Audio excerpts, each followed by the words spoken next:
What's up, guys? I'm nobody special, and I've got my good friend, the Economic Ninja, is here with us today. Ninja, how you doing today? Awesome. How are you doing, Jack? It's been a little while.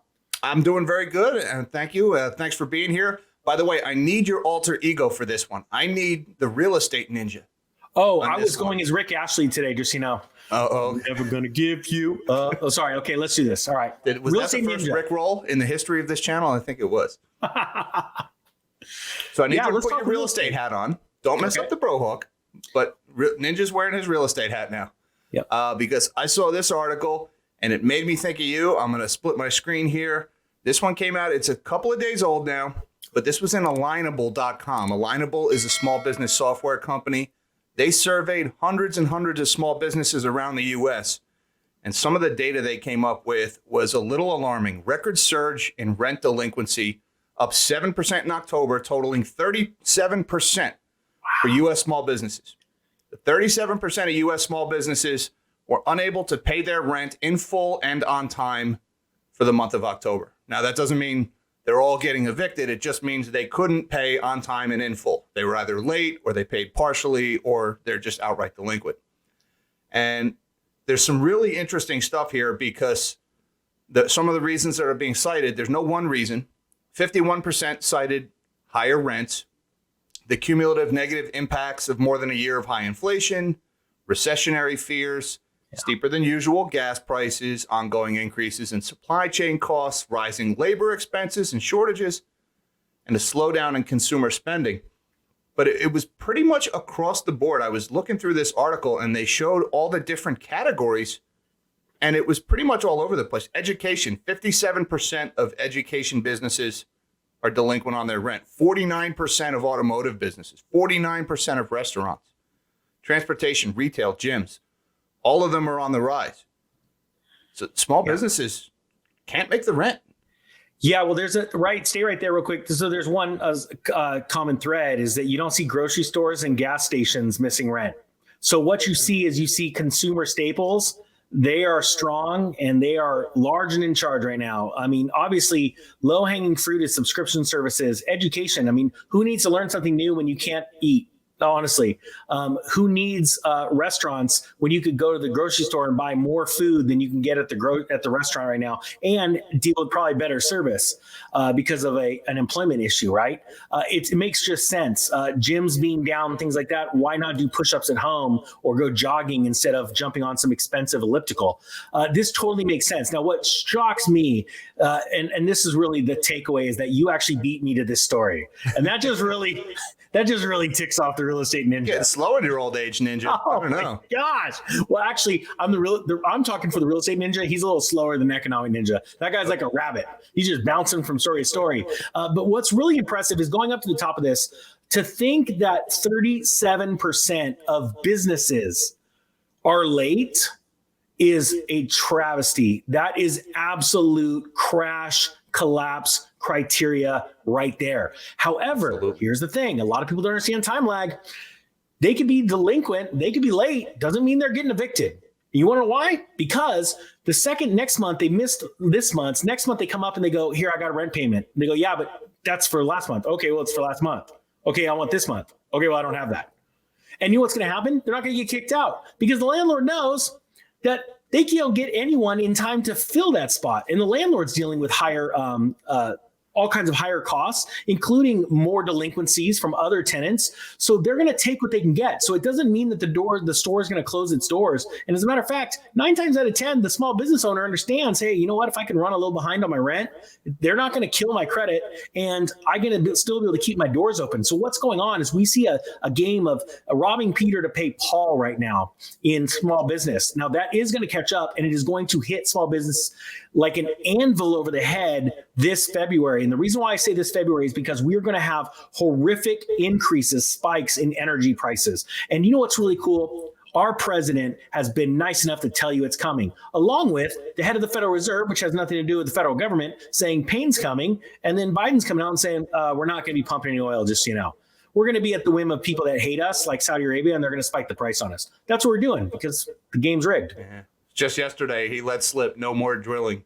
That's it. You could almost sense all of his handlers in the back room saying, no, not 2 days before the midterms. Yeah, but you know what's crazy? The crazy guy has got a point now. I could say the truth. No one cares. No one understands the truth. It's like, somebody running around and saying, you were wrong talking about a shortage in diesel. Like, what are you talking about? We're down to 25 days of production. That doesn't mean that 26 days from now we're running out. That only means that you have an inventory level that could sustain the country for 25 days if all of a sudden we decide to stop making diesel. We're always making diesel. And the truth is, normally we're well above 25 days. So that means we have less, which means we have a shortage, which brings up prices. But most Yahoos, and I only say Yahoos because in the mainstream media or even other YouTubers, all they want to do is bash other people, and they have no concept of economic concepts. And that's the fact. A shortage means prices go up. I don't care if it's in your grocery store. I don't care if you've got gas at your pump. If it's higher, that means you have less of it nationally, and demand has not waned, which means you have more demand than supply, which creates higher prices. But just like this is amazing because it's horrific, but I can't get, I'm trying not to keep a smile on my face, I want to smile because this means that we're getting closer to the end, that we're getting closer to being able to back the truck up and buy as much real estate as possible. And commercial, mixed use, commercial residential property is number one on my list of what I want to buy in this next crash. And folks, I sent this link to Ninja in a text message before we started this recording. Ninja, he doesn't prepare. This is all raw, uncut Ninja. He just said, no, I didn't get a chance to look at it. Just throw it at me. Just bring it on. He doesn't want to see it coming. So he's never seen any of these articles. No, and before. Honestly, and it sounds funny because if I would have read this, I'm like, oh crap, hold on, Jack, I got to go use this link and go make a video. But honestly, I don't ever prepare before any interview. And I'm going to be honest with you. A lot of people in YouTube and the news, they've got tons of time to prepare and polish themselves. And the reason why they need to do that is because they don't have the experience. And they would rather turn around and bash somebody else that's crushing it because they're jealous, or they would rather try and make themselves look super good in front of a whiteboard in a suit when it took them literally 8 hours to film a 20-minute segment because they don't have the experience to back it up. So I got to say, I'm guilty of that. You're extremely conscious of putting out high quality content. I don't, so I just roll with it. No, Jack, you are very serious when it comes to numbers, and you are very good at making things, make sense. And I love that about you. But yeah, it's not you that I was talking about. So if you feel guilty, then that's you. No, but I am definitely guilty of it.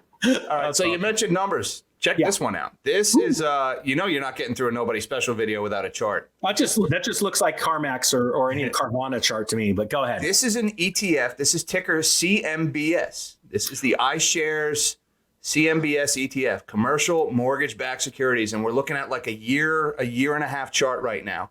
This thing is down 20% over this time period. Commercial Mortgage Backed Securities are supposed to be boring investments that go sideways, flat. They pay a little dividend. Yep. Not supposed to do this. And when I saw this, I went looking and, think about it. Businesses aren't paying their rent. Well, what is CMBS made up of? It's made up of loans to mini malls, to shopping malls, to office buildings, to all the people that these small businesses pay their rent to. Those loans are in big trouble. Saw this one also today. There's another one. Ninja's never seen this. This is no, and you're giving me thoughts on the fly. Pulling up chart.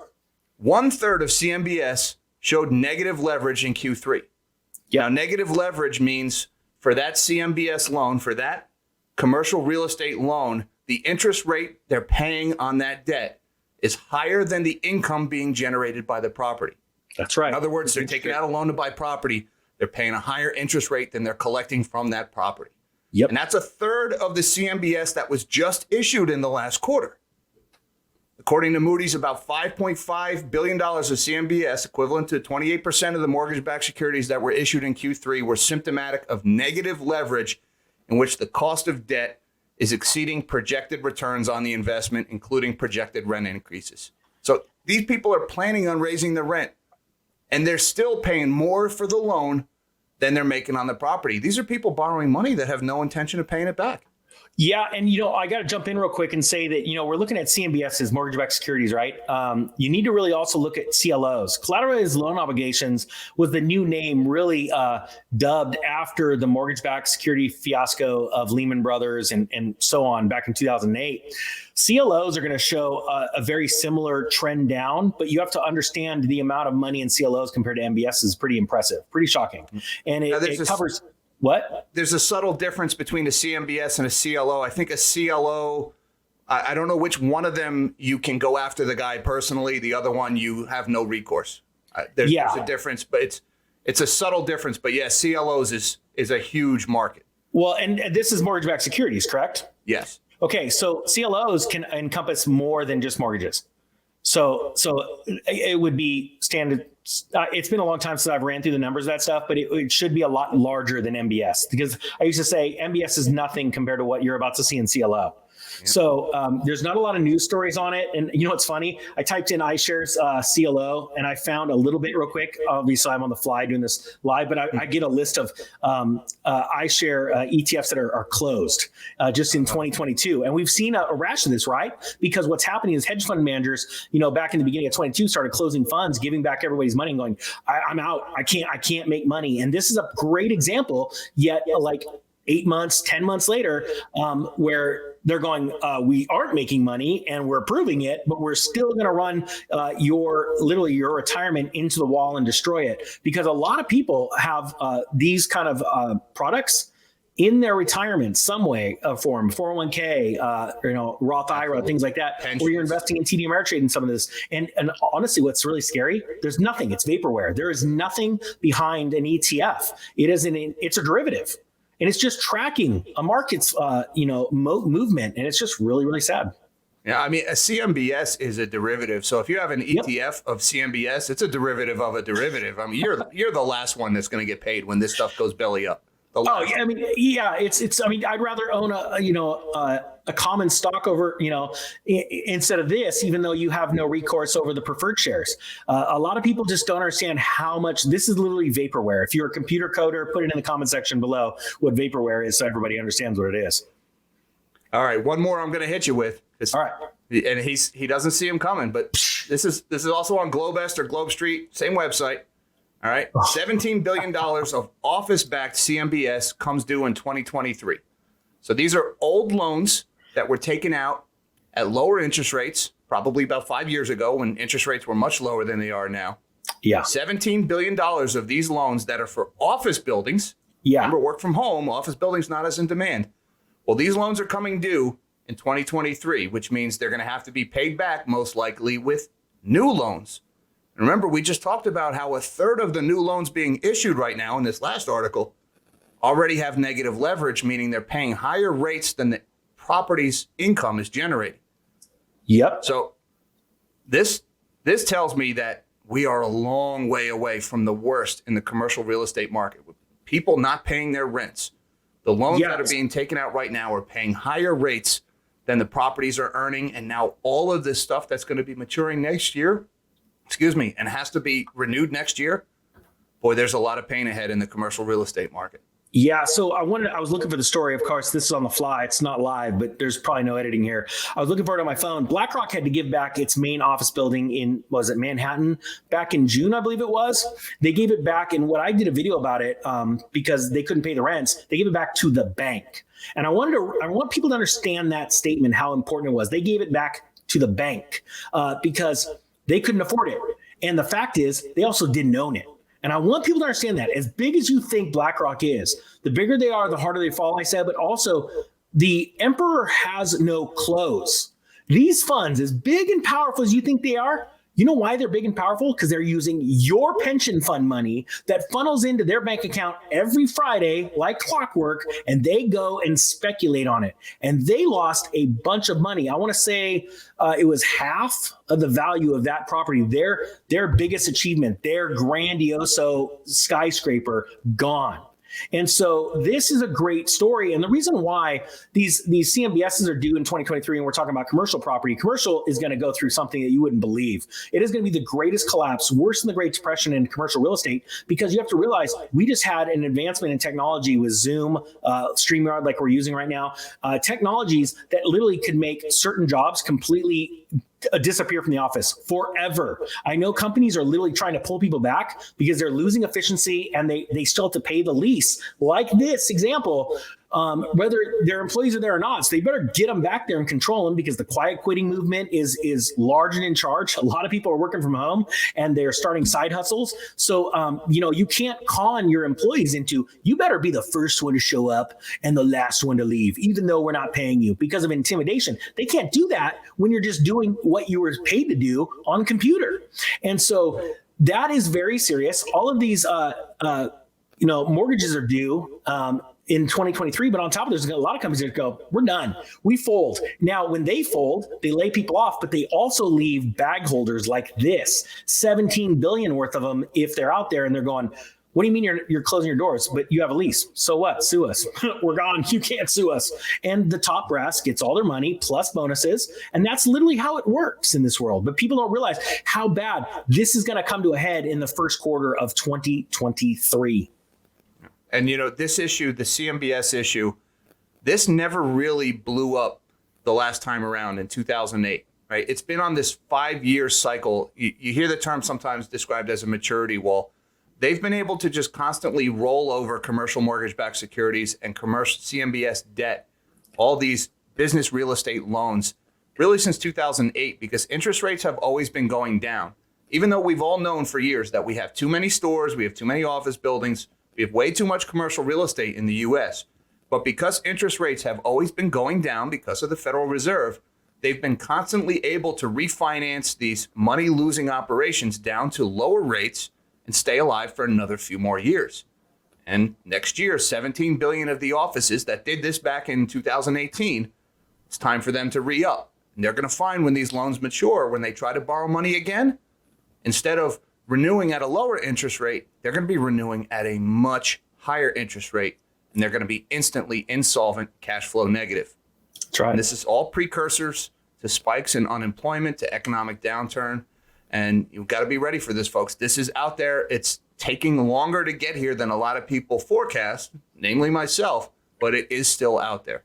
Absolutely. Yeah, that's the thing. Time lag between when reality happened, the news actually came out, and then when most people realize it and run for the hills or their bank accounts to pull money out is a totally different thing. And that's really comes down to confidence in the economy and how the Federal Reserve and the government lies to you that everything's okay as they're selling everything behind you. And remember, at the base of all these bonds, these billions and billions of dollars of bonds, at the base, the cash flow starts with people paying their rent. Yeah. It's this first story here. 37% of people are not able to make their rent payments on time and in full right now. Yeah, and again, hold out so long. That's not rentals. That's rentals for businesses. So that's even scarier. It's one thing if 37% of people couldn't pay their rent for their homes, but you're talking about businesses that employ people. So if they get screwed, they get in a spot where they get kicked out of their place and they have to close their business down, then it doesn't just affect one person that's losing their house. It affects all the employees that just lost their jobs. Absolutely. Precursor to spikes in unemployment, right? It may take a few months, like you laid out. You don't get evicted when you're a month late. You get evicted when you're many months late. But if and when that happens, and I don't anticipate the situation for a lot of these businesses improving in the next few months, then you're talking about rises in unemployment. Yeah. So, yep, totally agree. Well, Ninja, I really appreciate you taking the time to come and talk to us and giving us your insight. And again, that was totally raw and uncut. Ninja doesn't practice. He doesn't edit. So that was he took that on the fly. That was pretty impressive, sir. I'll give you the last word. Hey, no, I really appreciate you coming on your channel. It's been a while. Thank you. Sorry, I've been so slammed and swamped. It's just crazy. Some people tend to get upset and bitter. You are just honest and just text me and go, bro, it's been forever. When are we going to hang out? So thank you so much for staying with me, sticking with me. I had somebody in the live chat on my premiere today. I can't remember who it was, or I'd give him a shout out. Somebody asked me, hey, are you and Ninja still cool? Are you guys still talking? Because I haven't seen him on your channel in a while. I said, oh, that's it. Get Ninja on the phone right now. Yeah, Ninja, you got to come on. They were asking about you. So no, that's awesome. Thank you so much. Thank you for being here, and I'll let you do the send off. All right, guys. Well, on behalf of Jack of Nobody Special Finance and moi, the real estate ninja, Real estate. we're out.